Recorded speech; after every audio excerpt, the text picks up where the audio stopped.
إمام الترمذي وطبراني إسنادك صحيح بومن إهن لأم عمارة أم آفرة أنصارية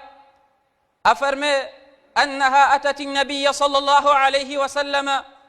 فقالت ما أرى كل شيء إلا للرجال وما أرى النساء يذكرن بشيء فنزلت هذه الآية أم آفرة بايا برزا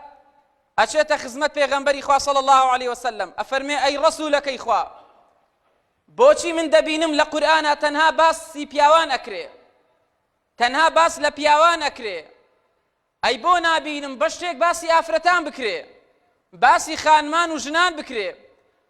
ڕێک رب العالمين ڕاستە خۆ ئەم ئاەتەی دابەزاند ئەم ئاەتەی ناردە خوارەوە ئاەتی 35 سوورەی الأحزاب لباسي بياوانو آفرتاني مسلمانانو إيمانداران دا صفة دا خصلة الروشيان باساكو أفرمي إن المسلمين والمسلمات والمؤمنين والمؤمنات والقانتين والقانتات والصادقين والصادقات والصابرين والصابرات والخاشعين والخاشعات والمتصدقين والمتصدقات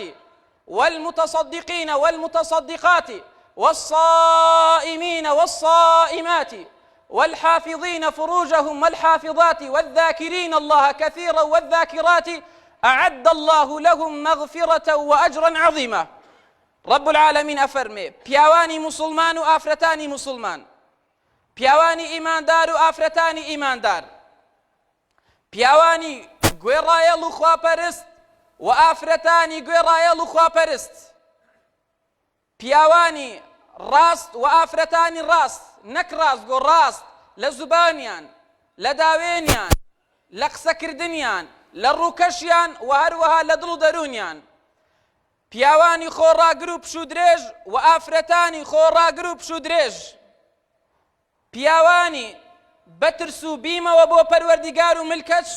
و ئافرەتانی بەترس و بیم و ملکەچ بۆ پەروەردیگار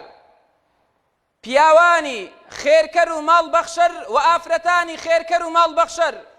پیاوانی ڕۆژوەوان و ئافرەتانی ڕۆژوەوان پیاوانی داوێن پاک و پاکیز داوێنی خۆیان بە پاکی و پاکیزی ڕابگرن لە زینا و داوێن پیسی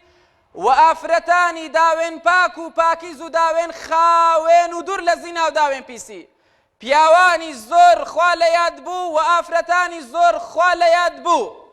أعد الله لهم مغفرة وأجرا عظيما پەروەردیگار چی بۆ ئامادە کردوون پەروەردیگار لێخۆشبوونێکی یەجگار گەورە و مەزنی بۆ ئامادە کردوون و پاداشتێکی زۆر گەورە و مەزن و بێسنووری بۆ ئامادە کردوون یەکێک لەوانە پیاوانی داوێن پاک و ئافرەتانی داوێن پاک پاداشتێکی زۆر گەورە و مەزنیان بۆ هەیە ئەبێ پاداشیان چی بێ